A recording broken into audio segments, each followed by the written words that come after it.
ఇటీవల తిరువనంతపురంలో వారం రోజులకు ముందు నిలిచిపోయిన యూకే F-35B ఫైటర్ జెట్ ఇంకా కదలటం లేదు.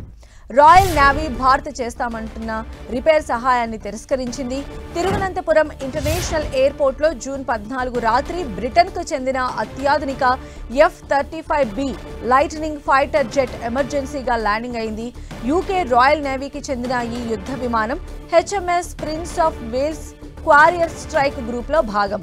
ల్యాండింగ్ సమయంలో తీవ్రంగా దెబ్బతిన్న ఈ విమానం సర్వీసింగ్ చేసేందుకు బాగా ఆలస్యమవుతోంది.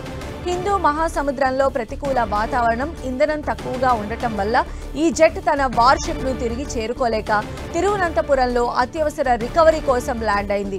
భారత ఎయిర్ డిఫెన్స్ ఐడెంటిఫికేషన్ జోన్ వెలుపల ఆపరేట్ చేస్తున్న ఈ విమానం ఇంధనం ఆవిరైపోయే స్థానంలో ఉండడంతో ఇంజిన్ డ్యామేజ్కు గురైనట్లు చెబుతున్నారు. హైడ్రాలిక్ సిస్టమ్ కూడా వైఫల్యం చెందింది.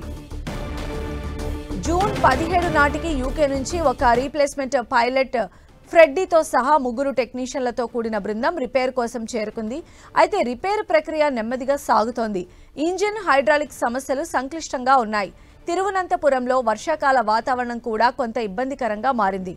రాయల్ నేవీ ఫైటర్ జెట్ సున్నితమైన స్టెల్త్ టెక్నాలజీ, ఆ దేశ భద్రతకు సంబంధించిన ఆందోళనల కారణంగా భారత ఎయిర్ ఫోర్స్ అందిస్తానంటున్న హ్యాంగర్ సౌకర్యాన్ని వద్దంటోంది. తాత్కాలిక షెడ్ నిర్మాణ ప్రతిపాదనలను కూడా వద్దని తిరస్కరించింది. దీంతో విమానం బే 4లో బయటే ఎండకు ఎండుతూ వానకు తడుస్తూ ఉంది. సెంట్రల్ ఇండస్ట్రియల్ సెక్యూరిటీ ఫోర్స్ భద్రతలో ఉంది.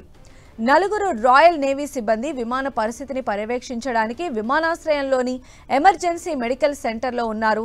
తిరువనంతపురం విమానాశ్రయ అధికారులు గ్రౌండ్ హ్యాండ్లింగ్, ఆహారం, వసతి ఏర్పాట్లను చేస్తున్నారు. జూన్ 20, 2025 నాటికి స్థానికంగా రిపేర్ చేయడం సాధ్యం కాకపోతే విమానాన్ని C-17 ద్వారా రిపేర్ సౌకర్యానికి తరలించే అవకాశం ఉందంటున్నారు. యూకే నుంచి మరో రిపేర్ బృందం కూడా త్వరలో రానుంది.